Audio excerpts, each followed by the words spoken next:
Despertar Espírita, uma reflexão sobre o sentido da vida.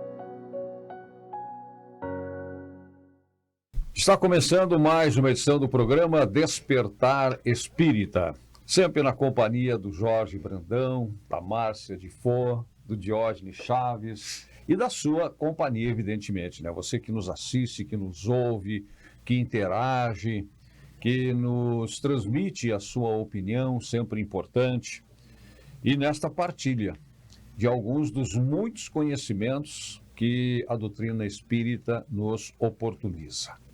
E o tema de hoje, como todos, né, é um tema extremamente atual, importante, que é a dor e o sofrimento.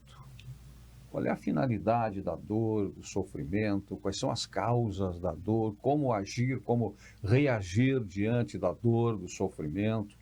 E há muita gente que pensa, inclusive, o seguinte a respeito dos espíritas ou dos simpáticos, né? A doutrina espírita. O espírita gosta de sofrer? Ei, Jorge Brandão, o espírita gosta de sofrer? Essa é uma questão que às vezes é colocada, né, como se realmente fosse uma verdade que não é.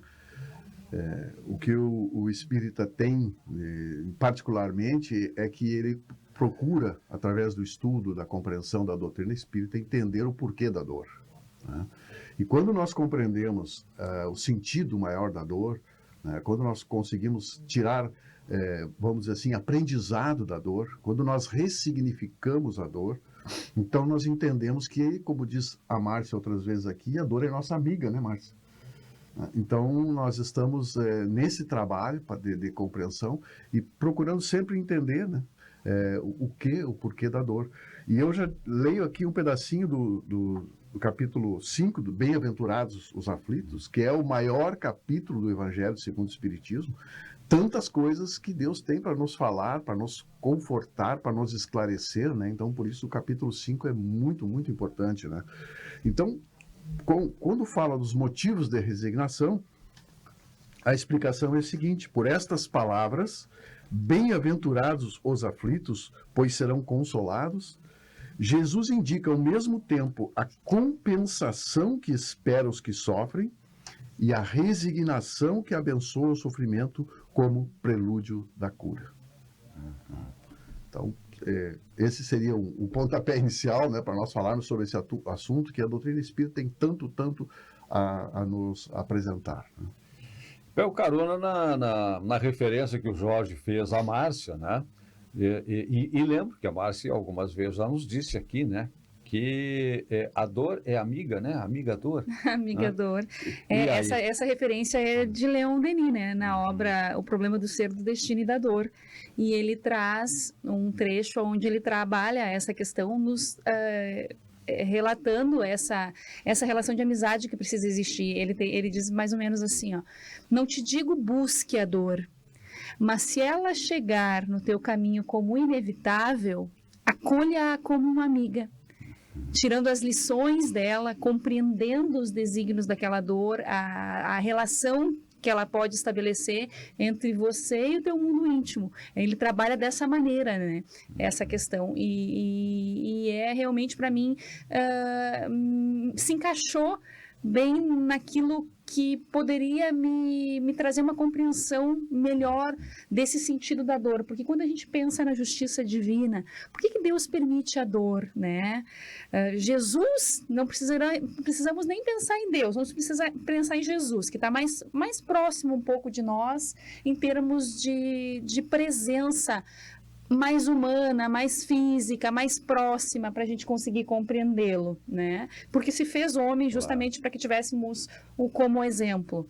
E ele teria condições de modificar todo o status quo da Terra. Um ser de rara grandeza que possibilita a germinação do orbe, teria condições de estabelecer seus desígnios, né? Aquilo que se espera, aquilo que ele compreende da justiça divina, mas ainda assim ele permite que todo o processo aconteça. Ele permitiu que cada um daqueles que estivesse em contato com ele tivesse suas experiências e não impôs o crescimento a ninguém, né? Entendendo que o momento de dor era necessário, o momento com a mulher, né, Maria de Magdala, Sim. naquele instante. Nesse momento ainda não, Maria. Nesse momento eu ainda não te quero. Porque ela estava numa postura um pouco diferente daquela que ele queria que ela entendesse, compreendesse. Deixou o tempo de dor, de sofrimento, de reflexão, de possibilidade de despertar. Agora sim, Maria. Agora já estás pronta para essa nova caminhada, né? Então, essa compreensão para nós é exemplo, é guia e modelo realmente. São Mateus capítulo 5, versículos 4, 6 e 10, também no capítulo 5, bem-aventurados os aflitos, diz o seguinte: bem-aventurados os que choram, porque serão consolados. Bem-aventurados os que têm fome e sede de justiça, porque serão saciados. Bem-aventurados os que sofrem perseguição pela justiça, porque o reino dos céus é para eles. Que processo é esse, Diógenes? Pois é. Olha como é interessante quando a gente passa a perceber como que nós entendemos e significamos a dor e o sofrimento, né? A gente percebe que quando a gente está triste, quando a gente está passando por uma aflição, é o momento que a gente mais entra em contato com a gente. A gente entra em profunda reflexão. Quando a gente está alimentando uma culpa, né? Por exemplo, a gente fica se questionando muito o que nós fizemos, qual é o nosso papel, será que estou fazendo certo, será que eu não estou, será que o mundo está me aceitando, será que não está? Então, a gente entra numa profunda reflexão diante das aflições da vida. Por isso que Jesus disse que bem-aventurados os aflitos, porque é ali que a gente pode dar um impulso muito grande no processo evolutivo. A Márcia trouxe a questão que a dor é nossa amiga, né? E Joana fala, ame a tua dor. Tem um momento que ela diz, né? Ame a tua dor. E aí eu lembrei, lendo sobre isso, eu lembrei de uma aluna minha que ela estava num processo para ressignificar um medo que ela tinha muito grande. E aí depois, no final, ela conseguiu, superou, e ela disse assim, eu descobri uma coisa. Eu descobri que eu tinha que acolher o meu medo. Eu precisava acolher o meu medo. Eu tinha muito medo do meu medo. Ela achava que o medo era algo que estava destruindo ela e que estava impossibilitando ela de realizar os sonhos dela. Então ela disse, quando eu aprendi a acolher meu medo, ou seja, a amar o meu medo, né, como Joana fala, ela conseguiu se libertar. Então é isso, ame a sua dor, não entenda ela como um castigo, como uma punição, como algo que está te destruindo, mas sim como uma imensa possibilidade de crescimento naquele momento. Então, às vezes, num exemplo bem simples do dia a dia, quando a gente dá essa virada de chave, como ela deu, dela entender que aquilo não estava destruindo ela, e sim impulsionando ela, porque ela disse, o que me trouxe aqui foi a dor, o sofrimento, foi o medo. Eu só consegui lidar com o medo agora porque eu vim aqui, né? E naquele processo mútuo entre eu e ela de ajuda, ela conseguiu ressignificar aquele medo. E a gente pode fazer isso com a dor também, né? Nos momentos que a gente tem. Pesquisando literaturas e as obras básicas, né, e palestras, eu assisti uma palestra sobre esse tema da Maristela Santos. Tá? E aí ela faz referência a uma pergunta de Kardec, que é o que ele sabia muito fazer também, perguntar. Tá? Perguntar. E aí ele pergunta aos espíritos superiores, é permitido diminuir o rigor das próprias provas? É permitido diminuir o rigor das próprias provas?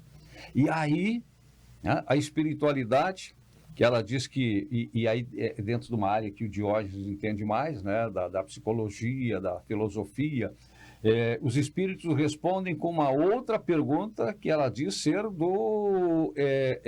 dentro do regime socrático, né, que é como Sócrates fazia. Muitas vezes, uma resposta... Questionamento socrático. Tá? Uma resposta com outra pergunta. E aí, quando Kardec pergunta isso, a espiritualidade responde com outra pergunta. É permitido aquele que se afoga procurar se salvar? É permitido aquele que se espetou num espinho retirá-lo? É permitido aquele que está doente chamar um médico? Tá? Então, para que nós também possamos aprender, por isso, a resposta com a pergunta, para aquilo que eles querem dizer, para que nós possamos também aprender a buscar as nossas soluções, ao invés de termos apenas respostas certas. E isso nos leva a refletir. Se eu cravei um espinho, eu vou deixar o espinho ali porque ele entrou? Se eu estou doente, se eu adoeço, eu vou continuar doente porque seria a vontade de Deus? Deus quer que eu adoeça, então eu vou continuar doente, ao invés de buscar recurso, né, com o médico, com o especialista de cada área. Então, o uso da nossa capacidade para resolver questões que estão ao nosso alcance. E às vezes esta mensagem, esse recado, vem da forma mais dura, nos enfrentamentos, nas dificuldades, nas provações que nós enfrentamos na nossa vida. Mas nada para que nós permaneçamos estáticos. Ao contrário, para reagirmos. Esta é uma das finalidades da dor e do sofrimento. Uma questão aqui também do Evangelho segundo o Espiritismo, que vem ao encontro do que tu falou, dessa possibilidade de quitar dívidas, né, de se livrar, vamos dizer assim, de uma dor, né, de um sofrimento. Aqui tem um exemplo, no Motivos de Resignação, onde diz: o homem que sofre é semelhante ao que deve uma grande quantia, para quem diz o credor: se me pagas hoje, mesmo que seja a 100ª parte, darei a quitação de todo o resto e serás livre. Então, nós estamos aqui realmente com uma oportunidade bendita nesta reencarnação, em todas elas, né? Mas nessa que nós estamos tendo o privilégio de ter o contato com a doutrina espírita e ter essa compreensão de que o nosso esforço será recompensado. O nosso esforço, as nossas dores poderão ser aliviadas quando nós nos esforçarmos espontaneamente para a quitação.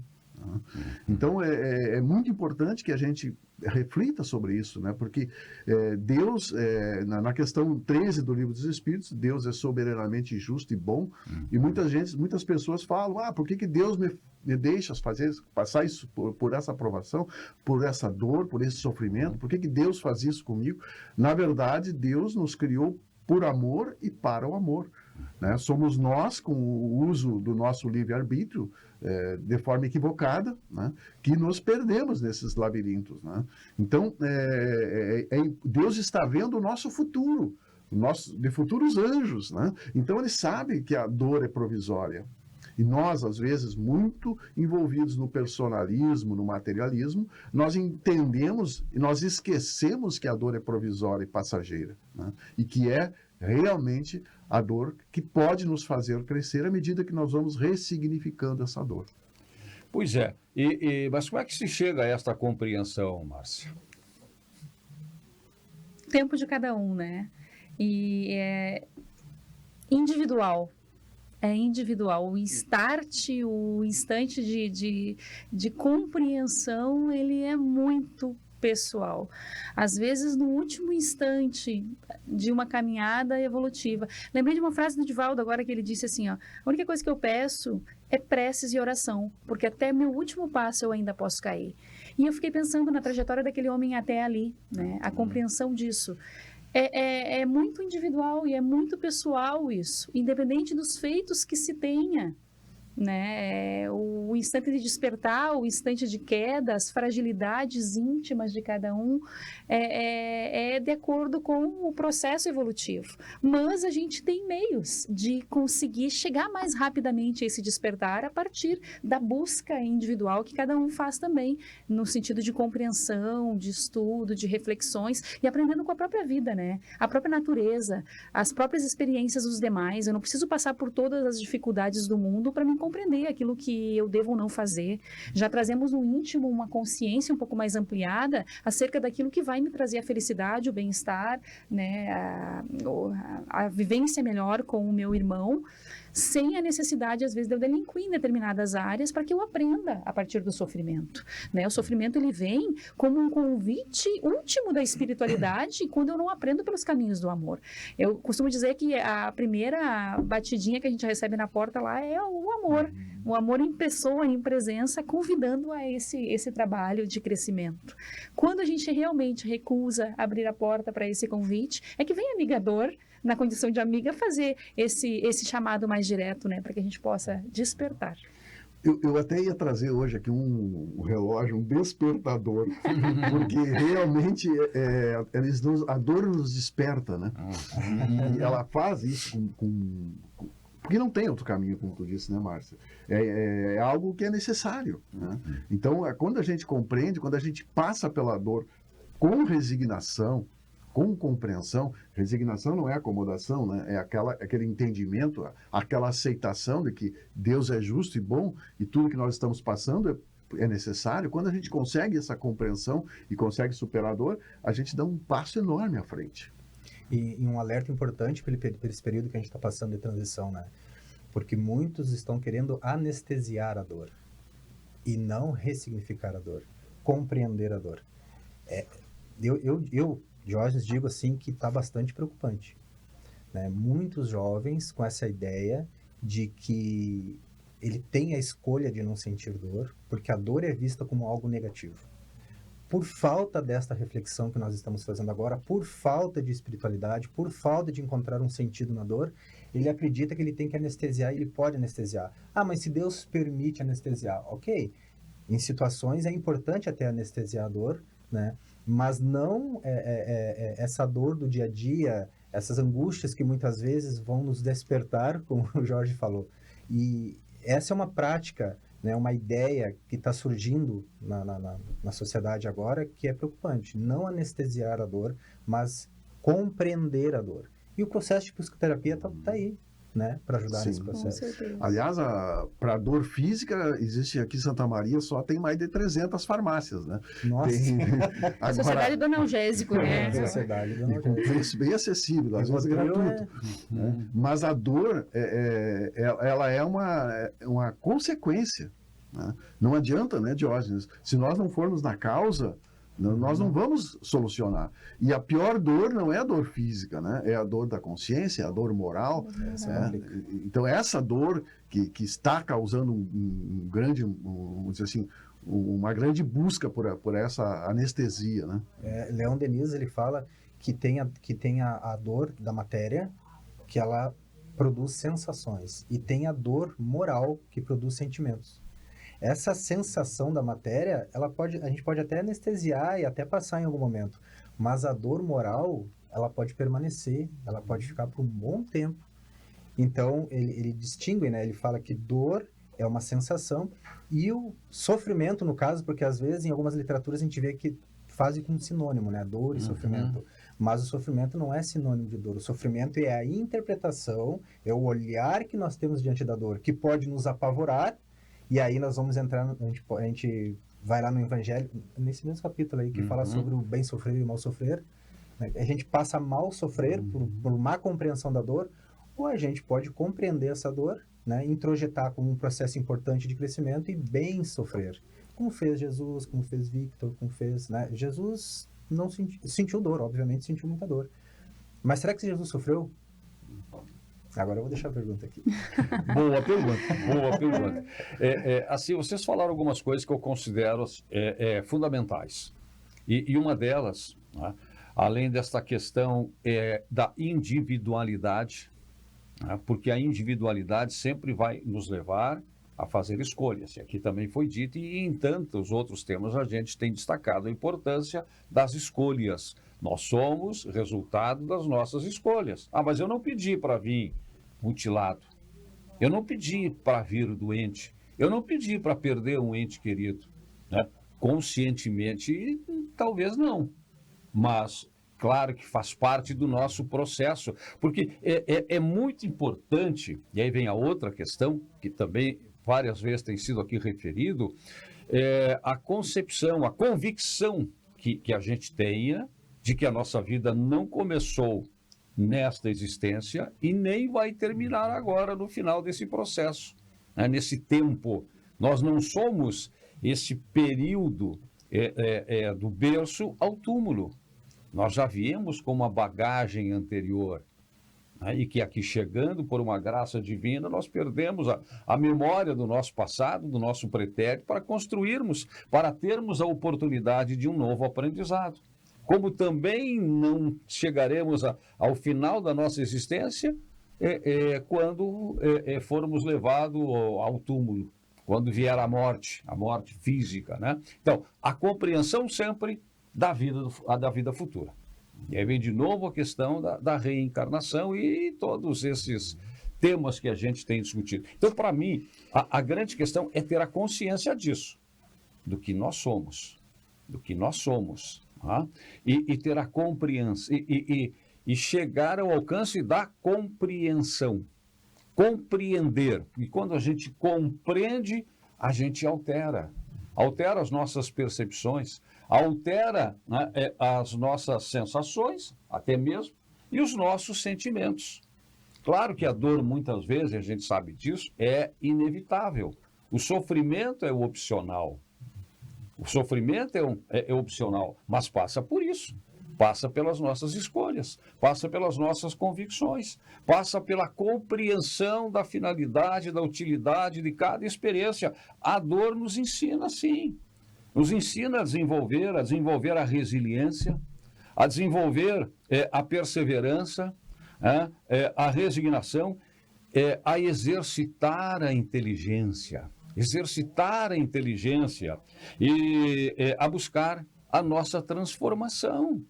E a questão do homem novo, quando Nicodemos pergunta a Jesus, como é que eu posso conhecer o reino de Deus? Tem que nascer de novo. Tem que nascer de novo. Mas como é que eu vou nascer? Eu vou voltar para o ventre da minha mãe, um homem velho, vou voltar para o ventre da minha mãe. Não é o renascimento da carne. É o renascimento pela água, pela verdade e pelo Espírito, que é a nossa essência. Agora, a gente tem que decidir. Eu quero buscar. E aí nós alcançaremos. Que também é outra lição, né? Pedis e recebereis. Buscais e achareis. Tudo passa pela nossa decisão pessoal. Então, para você que está agora aqui nos ouvindo, né, que sem que seja um conselho, mas digamos assim, um testemunho e todos nós temos as nossas experiências, as nossas vivências, os nossos testemunhos, né, de vida. É preciso querer buscar a finalidade de cada coisa e a causa de tudo aquilo que nos acontece. Aliás, na nossa trajetória aqui na Terra, quando nós estamos aqui para evoluir, né, dentro da nossa caminhada, quando nós nos decidimos a reparar, o primeiro passo é o arrependimento. Né? O primeiro passo é o arrependimento. Não adianta nós ficarmos parados no arrependimento, né, com aquilo cristalizado. O segundo passo é a expiação.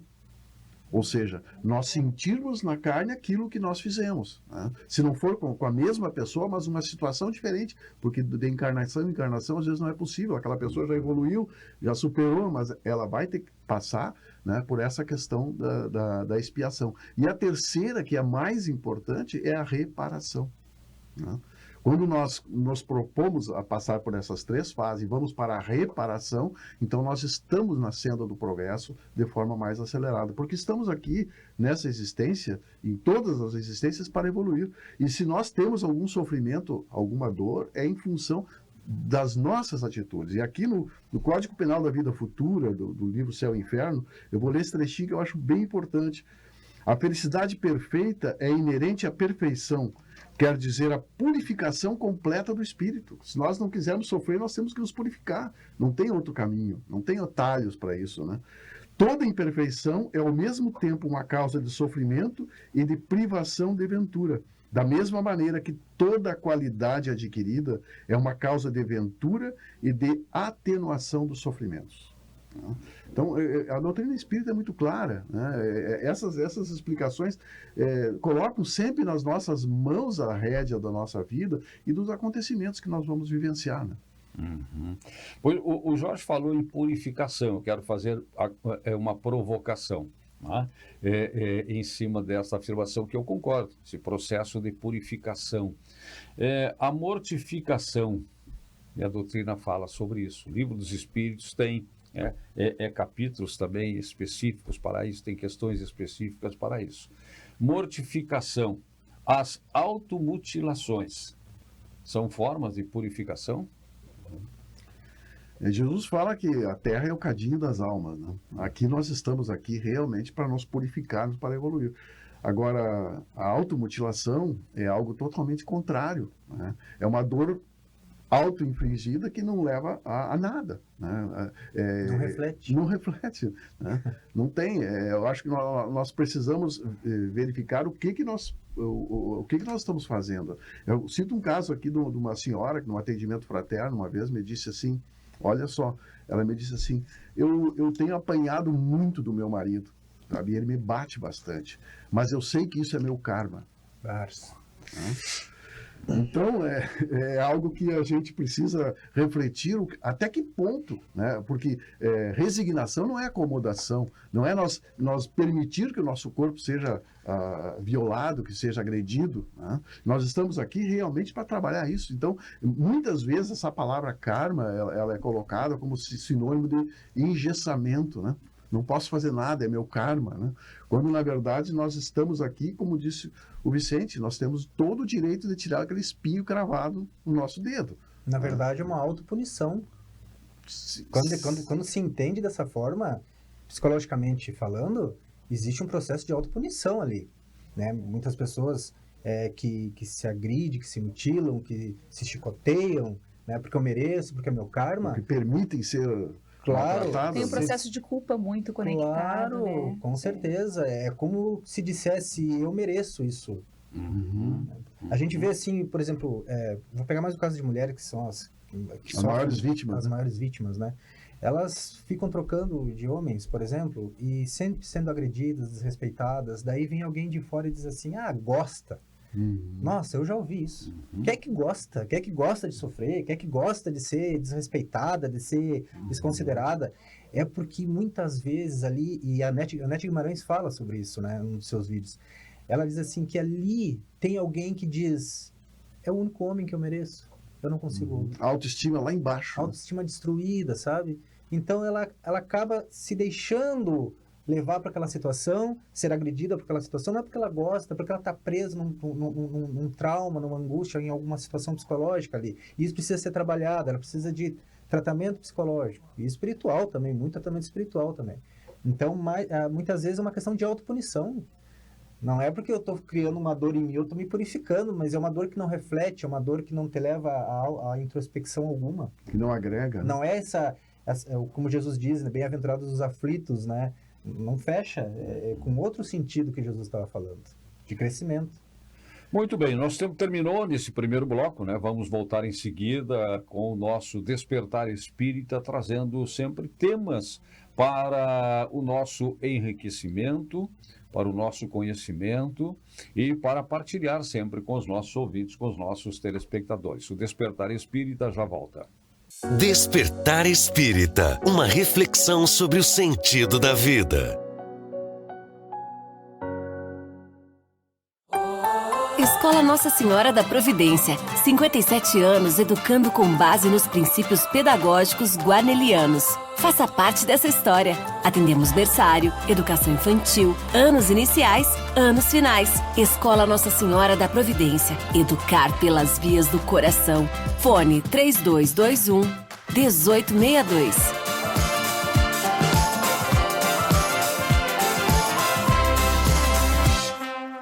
So darling, take my hand, you got to understand.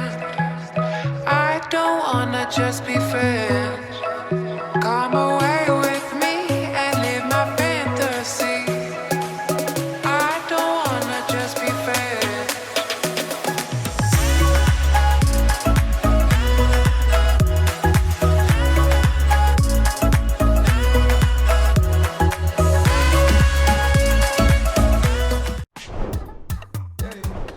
Chegou o Clube D+, o clube de vantagens do assinante do Grupo Diário. Nele, você tem muito mais descontos em restaurantes, lojas, cinemas, academias, farmácias e muito mais.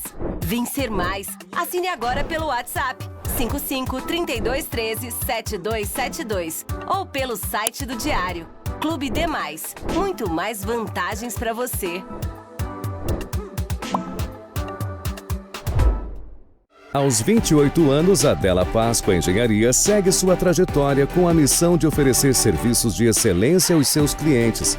apresentando soluções que possam melhorar a qualidade de vida das pessoas, encurtando distâncias e contribuindo para o desenvolvimento social e econômico de nossa região, através da infraestrutura, tecnologia e sustentabilidade. Della Páscoa Engenharia, há 28 anos transformando a cidade e região. A rede de postos DSL completa 7 anos com combustível de qualidade Santa Lúcia. Unidades modernas, estrutura e serviços para atender com conforto, agilidade e excelência. Para quem é fiel DSL, a rede oferece o aplicativo Postos DSL.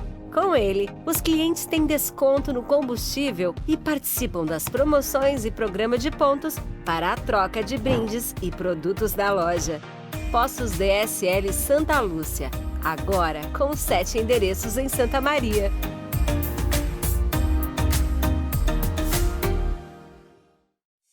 Despertar Espírita, uma reflexão sobre o sentido da vida. Estamos de volta com o Despertar Espírita, agradecendo sempre muito a sua companhia, e aqui na companhia do Jorge Brandão, da Márcia de Fo, do Diógenes Chaves, porque o nosso debate, a nossa troca de ideias aqui não parou enquanto a gente esteve aqui no intervalo. Continuamos conversando e iniciamos esse novo bloco, esse último bloco do nosso programa, também tratando da temática de hoje. E agora, enquanto aqui a gente estava falando, a Márcia falou numa questão que eu queria trazer, também como sugestão para a abordagem. Intenção, e que eu acho que faz toda a diferença. Intenção. Porque tem aqui na questão 726 do Livro dos Espíritos, né? E Kardec pergunta: se os sofrimentos desse mundo nos elevam pela maneira que os suportamos, elevam-nos também aqueles que criamos voluntariamente? E a resposta da espiritualidade: os únicos sofrimentos que elevam são os sofrimentos naturais, porque eles vêm de Deus. Os sofrimentos voluntários não servem para nada quando eles nada fazem para o bem do outro. Crê-se que aqueles que abreviam sua vida nos rigores sobre-humanos, como fazem os bonzos, os faquires e certos fanáticos de várias seitas, avançam em seu caminho? Porque antes não trabalham para o bem dos seus semelhantes, que eles avistam o indigente, consolem o que chora, trabalhem por aquele que está enfermo, sofram privações para o alívio dos infelizes, então sua vida será útil e agradável a Deus. Quando nos sofrimentos voluntários que padecem não têm em vista senão a si mesmos, é de egoísmo. Quando sofrem pelos outros, é de caridade. Tais são os preceitos do Cristo. Ou seja, a intenção, a finalidade. Eu vou ficar noites e noites sem dormir para agradar a Deus. Não vamos agradar a Deus desta forma. Agora, se eu ficar noites e noites sem dormir, na vigília, na cabeceira da cama de um enfermo, aí eu estarei agradando a Deus. E isso faz toda a diferença. A finalidade, a intenção. Aliás, para todas as faltas e todas as beatitudes, a intenção será bastante considerada, né? Porque às vezes uma pessoa está passando por uma situação difícil, pode-se dizer assim, é uma prova ou é uma expiação? Até nós podemos conversar sobre isso, qual é a diferença de prova e qual é a diferença de expiação, né? Então, as intenções sempre são consideradas, né?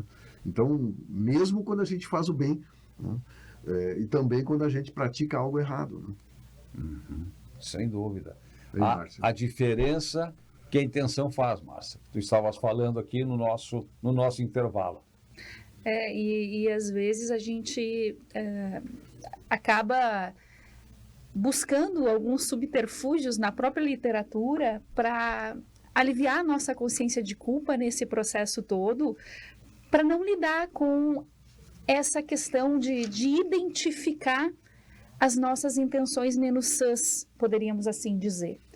Quanta coisa que eu busco, às vezes, e trago uma vestimenta de caridade ou para um bem-estar maior. E no fundo, o pano de fundo, poderíamos dizer ali, é uma autopromoção.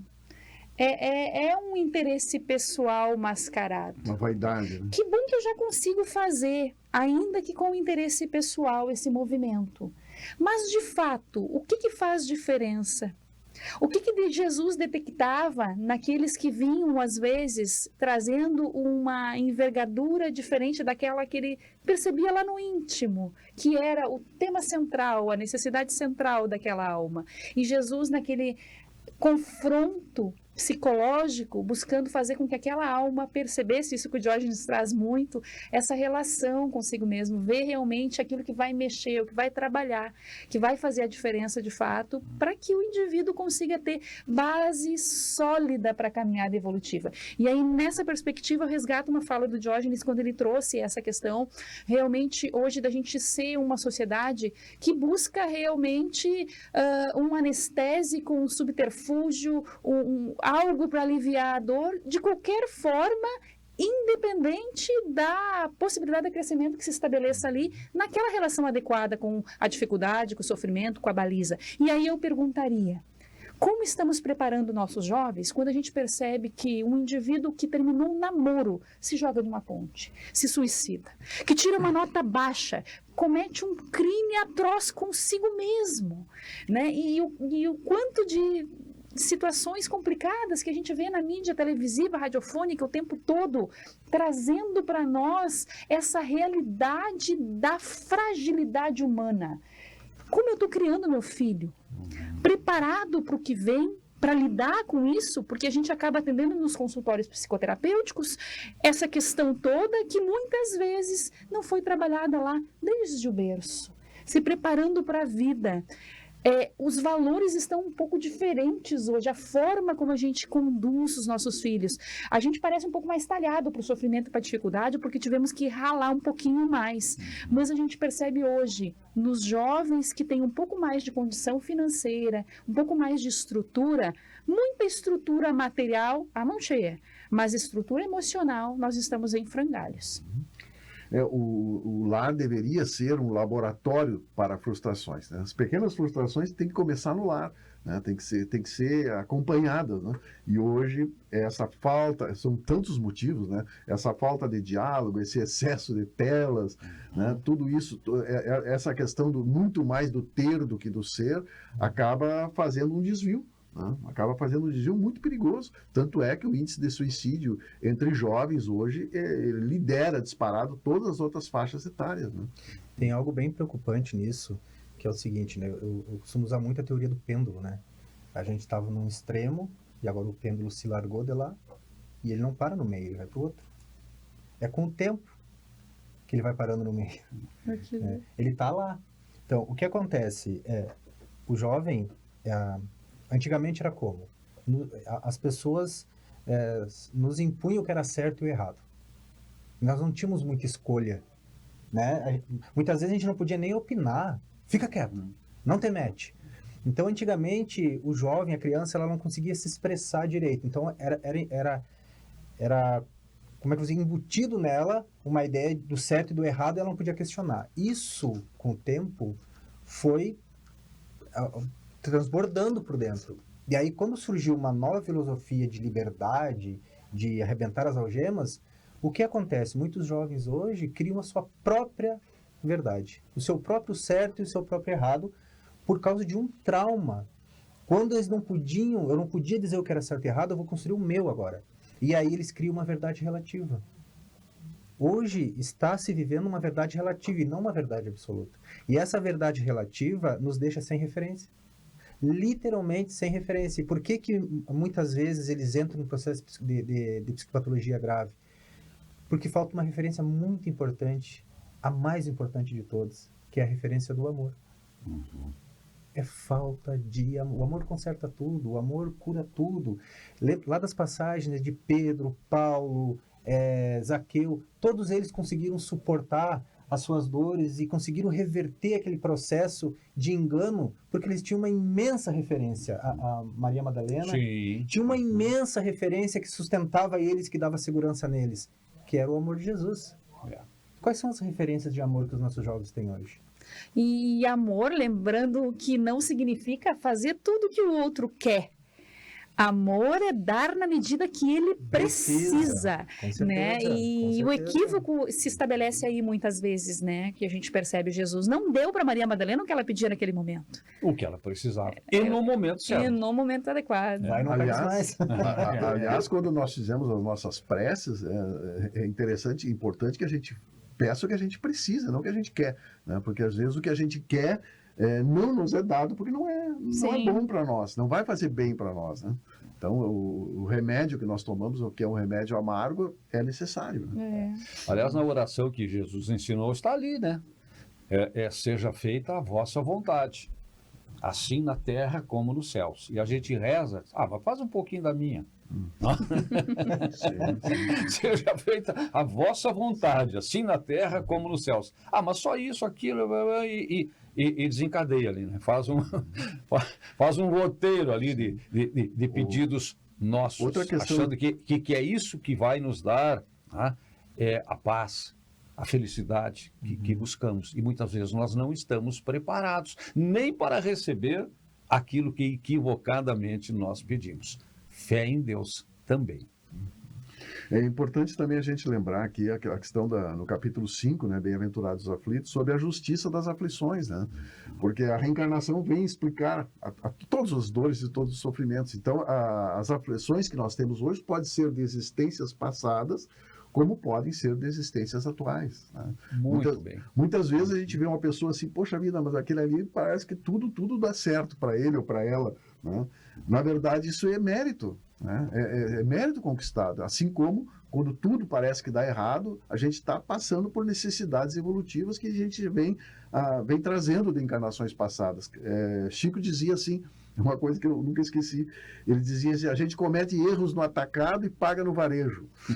Né? Ou seja, um erro grave que a gente comete, a gente não tem condições, às vezes, de pagar numa encarnação só. Precisa de várias encarnações para poder ficar quites com a lei, né? E nessa questão da reencarnação também há quem diga que esse processo, né, da dificuldade de lidar com a dor, com o sofrimento, vem também de gerações lá para trás. Vem desde a Idade Média, por exemplo, pela ideia que existia, e quem sabe pela nossa... Onde é que nós estivemos antes de estar aqui? Por onde é que nós passamos antes de chegarmos aqui? O que nós construímos? O que nós destruímos no nosso passado? Olha, o meu passado não é nada recomendável. Então, temos uma estrada pela frente. Isso que o Jorge fala nessa questão de relação com esse processo e o quanto é necessário compreender também essa justiça divina nos processos de dor, é importantíssimo realmente para que se estabeleça essa relação de compreensão da dor, para que ela possa fazer diferença. Porque quando a gente pensa assim, a espiritualidade vai organizar para que você resgate isso no varejo de forma parcionada. Mas não é só pelo tamanho do problema, é pela tua necessidade de estabelecer uma relação com o processo de reparação, de despertar de consciência, para que aquilo faça sentido. Não há dor sem sentido. A espiritualidade não proporciona as experiências de vida para que elas venham sem te causar uma possibilidade de relação aonde tu possa despertar pela consciência. Porque a dor, simplesmente pela dor, ela não estabelece esse processo de despertar. É a conscientização que te leva ao despertar a partir da dor. Ela é apenas a ferramenta, é como se fossem os instrumentos que Deus utiliza ali, né? E não precisa necessariamente que um crime aconteça pelas mãos de um outro irmão. Deus tem seus meios de estabelecer, e isso a doutrina espírita nos esclarece. Tem tantas catástrofes naturais, possibilidades de resgates coletivos de uma forma geral, outras situações. A vida teria seus meios sem que o homem precisasse delinquir. Porém, como existe o delinquente ainda, que se equivoca no processo, quem se estabelece na linha de tiro? Aquele que tem um vínculo também com esse processo e precisa se reabilitar ali para algo aprender. para algo entender no processo de crescimento, né? Então, a dor ela não vem sem um propósito de trazer um sentido para a tua caminhada. Ela vem com o interesse de um despertar maior de consciência. E não só para um, não, é para muitos, né? Às vezes, para muitos no mesmo momento, né? E no livro Ação e Reação, conectando com o que tu estava dizendo, Márcia, o mentor Druso, em diálogo com o Hilário, ele fala assim, a dor é ingrediente dos mais importantes na economia da vida em expansão, apontando a dor evolução, decorrente dos fatos naturais da vida, que todos nós estamos expostos. Né? A gente vive num planeta bastante materializado ainda, então tem as decorrências do dia a dia, do clima, enfim, né? Das reações fisiológicas que vão nos causar a dor. Né? A dor auxílio, que é empregada pelas autoridades superiores, né, da espiritualidade, com o objetivo de impedir a queda da criatura em desastres morais iminentes. Então, por exemplo, o plano espiritual percebe que aquela pessoa, né, não vai conseguir de novo e ela meio que produz um freio moral nela, né, levando ela numa condição de adoecimento, muitas vezes, como ele cita no livro, um câncer. Ali vai produzir reflexões imensamente profundas e às vezes aquela dor ali é imposta como uma forma da espiritualidade ajudar aquela pessoa no processo, porque senão ela estaria repetindo tudo de novo, né? E a dor expiação, que vem de dentro para fora e marca a criatura na sua caminhada evolutiva, tendo como objetivo sua regeneração perante a justiça divina. Causa e efeito. Aquela dor que vem como um efeito de uma causa nossa, que a gente frutas muitas vezes de uma teimosia, né? A gente não aprende. Então, bem nisso, toda dor tem um sentido, tem um significado, tem um propósito, nenhuma dor é em vão. E ele traz 3 motivos. A hanseníase, né? A lepra que Maria Madalena contraiu, pela degeneração física, ela compreendeu que era um caminho para chegar à sua regeneração moral. Mas pagou caro para chegar até esta compreensão, para chegar até este nível. E se a gente não tem essa compreensão, o sofrimento é muito maior. Às vezes, muito maior que a dor. Muito maior que a dor. E que, às vezes, a gente carrega, acho que foi a Márcia também falou aqui, no sentimento de culpa, que a gente talvez traga de outras gerações. Porque houve um momento lá na Idade Média, né, que se dizia que o corpo humano era coisa do diabo e o espírito era coisa de Deus. Então, quando alguém errava e não podia punir o espírito, porque o espírito não errava, quem errava era o corpo, se punia o corpo. Se punia o corpo. Se cortava a mão, se chicoteava as pessoas para punir o corpo, para fazer a correção no corpo. Porque o espírito, sendo de Deus, não estava sujeito ao erro. E aí Paulo vem e diz o quê? Que o corpo é o vaso sagrado da alma. Peraí, não é assim. O corpo é o vaso sagrado da alma, é o tabernáculo divino. Idolatria ao corpo, não, mas preservação, respeito ao corpo, porque está abrigando o nosso espírito aqui nesse tempo, nessa nossa reencarnação, como tivemos outros corpos. Em outras encarnações anteriores e continuaremos tendo, até chegarmos ao estágio de podermos nos livrar desse invólucro que ainda é necessário para abrigar o nosso espírito. Outra questão interessante que nós não comentamos, eu acho que merecia um comentário aqui também, no livro Céu e Inferno, o Código da Lei Futura, diz assim, não fazer o bem que se pode fazer é uma prova de imperfeição. Se toda imperfeição é fonte do sofrimento, o espírito deve sofrer não só por todo o mal que tenha feito, mas também por aquele que deixa de fazer. A negligência. Não é comigo. E não temos mais como pretextar a ignorância, né? Exato. Não temos. Diante da vida, diante da consciência, porque mesmo aquelas pessoas assim que não têm uma certa cultura, acadêmica do mundo, mas traz intimamente Na consciência, na forma de vida, já uma grandeza bela da alma, uma sensibilidade, uma simplicidade, um olhar diferente, mais humanidade, né? A gente percebe, e normalmente naquelas pessoas que menos conhecimento acadêmico têm. Né? Valores da alma um pouco mais trabalhados, para nos despertar também, nos levar à reflexão, né? Viktor Frankl, ele traz um pensamento muito interessante assim nas obras dele, que ele vai dizer que existe 3 formas da gente conseguir encontrar um sentido para a vida. Uma, ele vai dizer que é no trabalho, quando a gente tem um trabalho a realizar, quando a gente tem uma ação a executar, né? Por exemplo, eu tenho um livro para publicar, então é um propósito que eu tenho de vida e isso pode me dar muita energia para eu continuar estando vivo. Combustível. É um combustível. O outro motivo é o amor por alguém, um amor por uma causa. Isso também concentra uma força muito grande para que a gente consiga viver. E a terceira, ele vai dizer que é a dor e o sofrimento. Porque olha que interessante a história desse homem.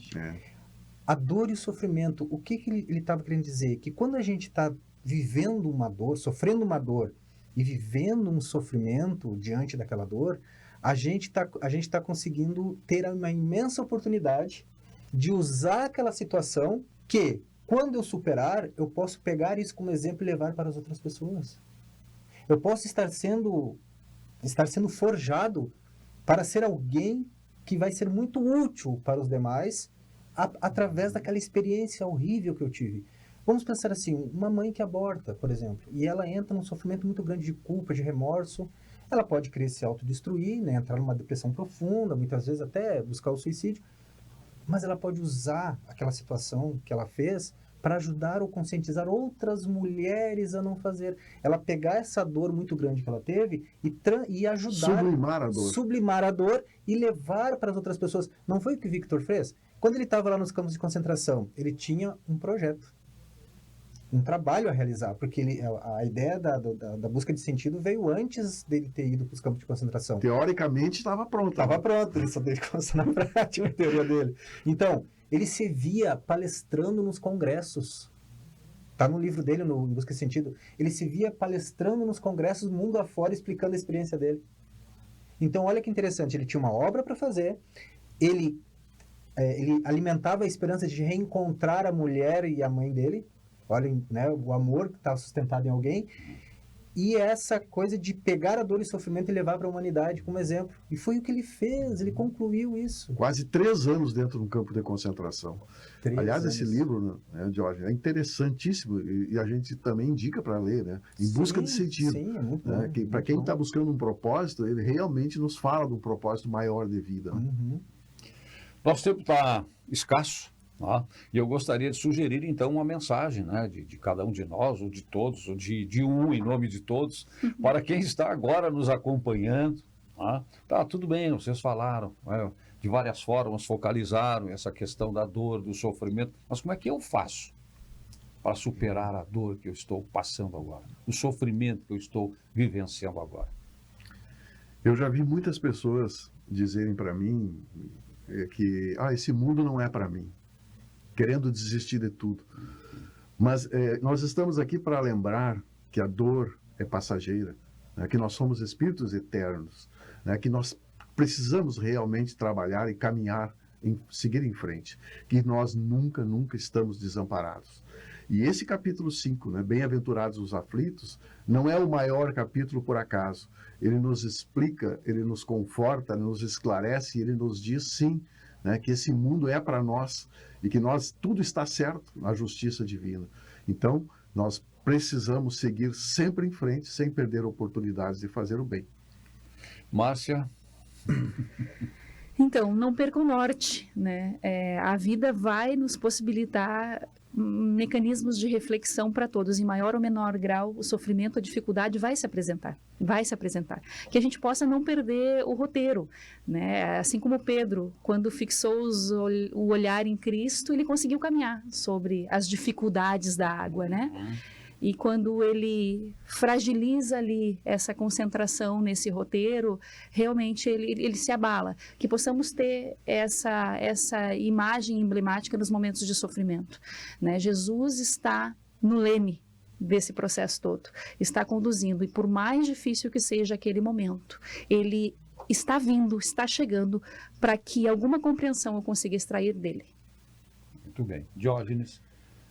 Eu vou usar uma frase aqui que eu já vivenciei na carne, eu acho que muitos aqui já vivenciaram, seja uma vez, né? Todo aquele que sai na última hora, qualquer imprevisto é fatal. Não é assim? Pega o último ônibus, tu sai sempre na última hora, qualquer imprevisto que dá, tu pode perder o compromisso. Então, que a gente não espere para a última hora para refletir sobre o que é dor, o que é sofrimento, como que nós temos que lidar com este processo, porque a vida é cheia de imprevistos também. E pode surgir um imprevisto de uma hora para outra. E como eu vou estar preparado? Preparado a gente nunca está, a gente vai ver na hora. Mas o quanto eu posso amenizar, talvez, o sofrimento diante dessa situação, desses imprevistos que pode acontecer na nossa vida. Então, só para a gente guardar, né, que sempre quando a gente decide pela última hora, qualquer imprevisto pode ser fatal.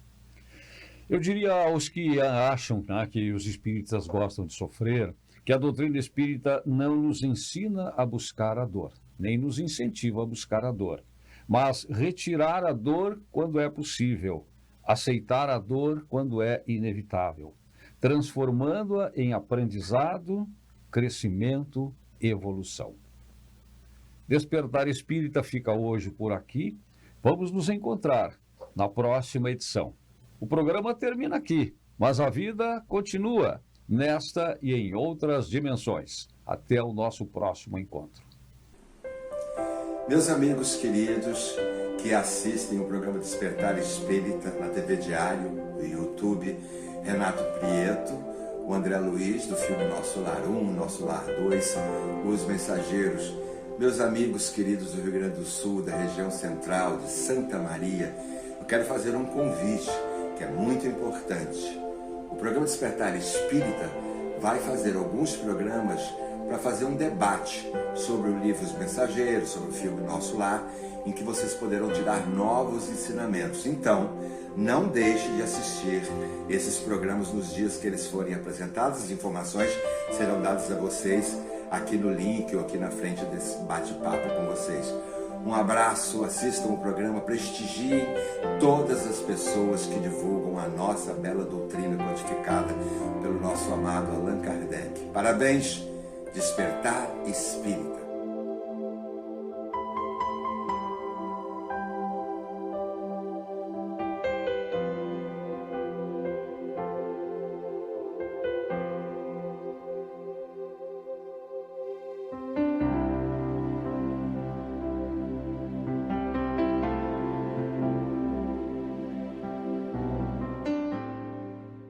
Despertar Espírita, uma reflexão sobre o sentido da vida.